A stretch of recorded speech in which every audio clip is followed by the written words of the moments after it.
কারুর চাকরি হলো না। তার কারণ চাল আর কাকড়ের তথ্য শুনেছিলাম। এই কাকড় তো বেঁচে দিয়েছিলেন এসএসসি। এই চোর এসএসসি দপ্তরকে এখনো অব্দি বহাল রাখা হয়েছে কেন?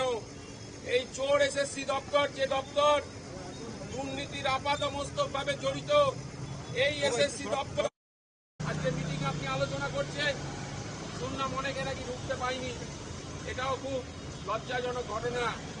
তার কারণ বাংলার প্রত্যেকটা ছেলে মেয়ে এখনো বলছে আমরা চরম সিদ্ধান্ত নিয়ে আন্দোলনের। তার কারণ আমরা মনে করি এখনো অব্দি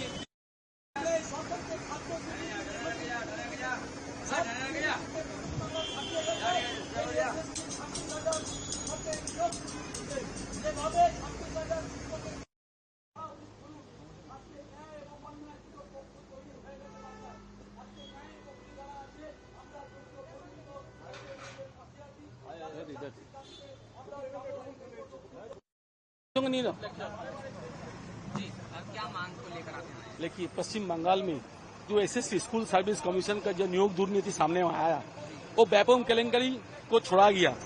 वो ओम प्रकाश चौटाला हरियाणा को जो शिक्षक दुर्नीति था उसको भी छोड़ा गया।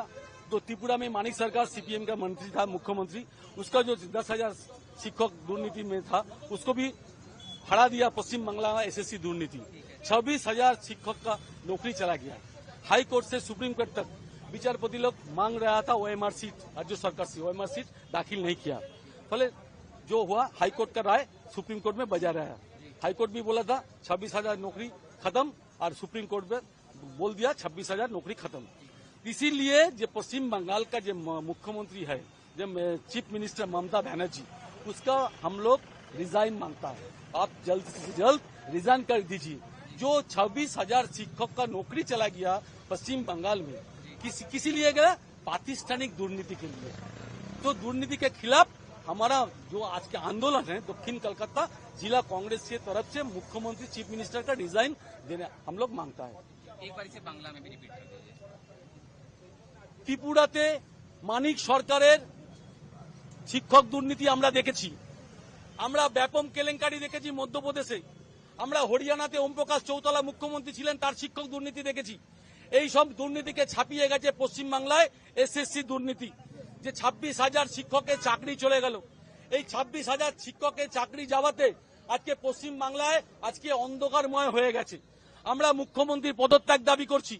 আমরা পশ্চিমবাংলায় নারদা ধারদা দুর্নীতি দেখেছি, আমরা পশ্চিমবাংলায় রেশন দুর্নীতি দেখেছি, আমরা পশ্চিমবাংলায় গরু পাচার, কয়লা পাচার, বালি পাচার দেখেছি, আমরা পশ্চিমবাংলায় পুরো দুর্নীতি দেখেছি, আমরা পশ্চিমবাংলার প্রাইমারি টিচারের দুর্নীতি দেখেছি। এসএসসি দুর্নীতি সবকে ছাড়িয়ে গেছে। আমরা তাই মুখ্যমন্ত্রী পদত্যাগ দাবি করছি, যে আপনি ইমিডিয়েট পদত্যাগ করুন। আমরা যোগ্য বঞ্চিত চাকরিদের পাশে আছি। যারা পরীক্ষা দিয়ে চাকরি পেয়েছে তাদেরকে কেন রিজাইন করতে হলো?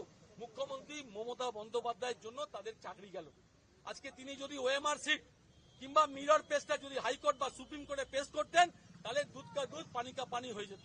কিন্তু তিনি দিলেন না, ফলে এটা আজকে সুপ্রিম কোর্ট 26,000 টিচারদের আজকে চাকরি বাতিল করে দিলেন। আমরা মুখ্যমন্ত্রী মমতা বন্দ্যোপাধ্যায়ের পদত্যাগ দাবি করছি।